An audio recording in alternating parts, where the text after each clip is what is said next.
Start. परंतु विधि द्वारा संरक्षित व्यापार या वाणिज्यिक गुप्त बातों की दशा के सिवाय यदि ऐसे प्रकटन में लोकहित ऐसे परपक्षकार के हितों की किसी संभावित अपहानि या क्षति से अधिक महत्वपूर्ण है तो प्रकटन अनुज्ञात किया जा सकेगा। वाद में केरल उच्च न्यायालय ने इस प्रश्न पर विचार किया कि क्या मांगी गई सूचना का संबंध अन्य कर्मचारियों की निजी सूचना से है जिसके प्रकटीकरण का आरटीआई अधिनियम की धारा 8 की उपधारा 1 के अधीन प्रतिषेध किया गया है। उस वाद में केरल उच्च न्यायालय ने इस बात की अपेक्षा की थी कि प्रथम प्रत्युत्तरदाता द्वारा मांगी गई सूचना का संबंध अपीलार्थी संगठन के कर्मचारियों में से एक के विरुद्ध आंतरिक जांच में प्रदान किए गए दस्तावेजों की प्रतियों से है। उपरोक्त उल्लिखित वाद में सहकर्मचारियों के संबंध में अनुरक्षित गोपनीय रिपोर्टों की विशिष्टियों को अपीलार्थी संगठन से मांगा गया था।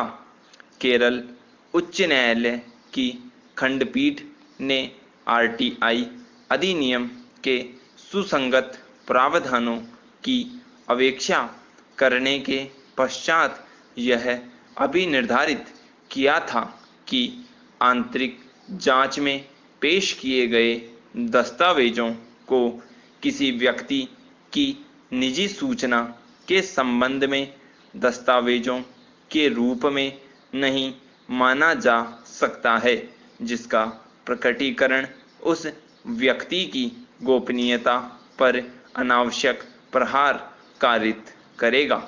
न्यायालय ने यह भी अभी निर्धारित किया कि नियोजक द्वारा अनुरक्षित कर्मचारियों की गोपनीय रिपोर्टों को किसी कर्मचारी की निजी सूचना से संबंधित अभिलेख के रूप में नहीं माना जा सकता है और उसका प्रकाशन आरटीआई अधिनियम की धारा 8 के अधीन प्रतिषिद्ध नहीं है। अरविंद केजरीवाल बनाम केंद्रीय लोक सूचना अधिकारी के वाद में दिल्ली उच्च न्यायालय ने आरटीआई अधिनियम की धारा 11 पर विचार किया था। न्यायालय ने यह अभी निर्धारित किया था कि एक बार सूचना मांगने वाले व्यक्ति को पर पक्षकार संबंधी सूचना प्रदान किए जाने के पश्चात वह निजी क्षेत्र में नहीं रह जाती है। तत्पश्चात वह सूचना मांगने वाला व्यक्ति उस सूचना को संपूर्ण विश्व के समक्ष प्रकट कर सकता है। अतः सूचना प्रदान करने के लिए धारा 11 की उपधारा 1 के अधीन रेखांकित प्रक्रिया से अभी मुक्त नहीं प्रदान की जा सकती है। अरविंद केजरीवाल उक्त के वाद में दिल्ली उच्च न्यायालय द्वारा निम्नवत संप्रेषण किए गए थे। जहां तक हस्तगत वाद का संबंध है वे दस्तावेज जिनकी प्रतियां मांगी गई है भारत सरकार में उप सचिव, संयुक्त सचिव, निर्देशक, अपर सचिव तथा सचिव के स्तरों पर कार्य करने वाले अधिकारियों की निजी फाइलों में उपलब्ध है। इन पदों पर नियुक्तियां विभागीय प्रोन्नति समिति अथवा जैसा विषय हो चयन समिति द्वारा विभिन्न अधिकारियों के सापेक्षिक गुणावगुण के तुलनात्मक निर्धारण पर की जाती है।